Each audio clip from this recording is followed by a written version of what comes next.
Bismillah ar-Rahman ar-Rahim, my dear doctors. I have created an app which I called it Vasai, which is for vascular surgeon. It is specialized for vascular disease and diagnosing vascular disease. Someone will say diagnosing vascular disease is easy with the current investigation. I'll just give them an example from United States where a patient have severe pain for 10 years. And he had a spinal MRI, CT scan, MRI, and a thorough blood investigation. No one knows what is the cause of his pain, and obviously was not treated.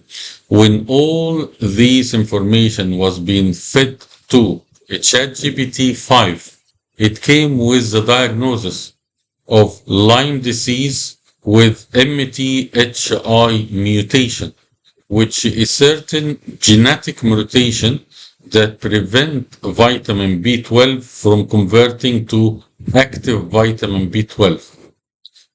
And when they done the lab for MHTR mutation, surprisingly, it was positive.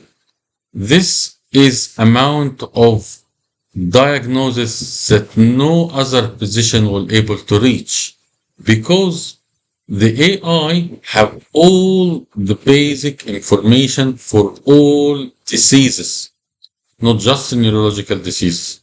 So I am sure it will play a role. That is why in the AI Club for Doctor, I have converted certain tool that you need with a QR code. So if you want to diagnose CT scan, there is a QR code for that.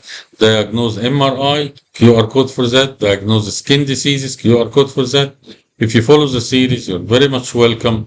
And I am putting an AI at the fingertips of doctor to help them, not to compete with them, not to make them useless, but to help them. And this will be the future. Now, yesterday, NASA have started an AI program to diagnose diseases and treat diseases to astronauts because they go so far away that they cannot send a doctor down there. And the program already have started. I wish you all the best. My name is Dr. Muhammad Farouk. I'm a consultant vascular surgeon.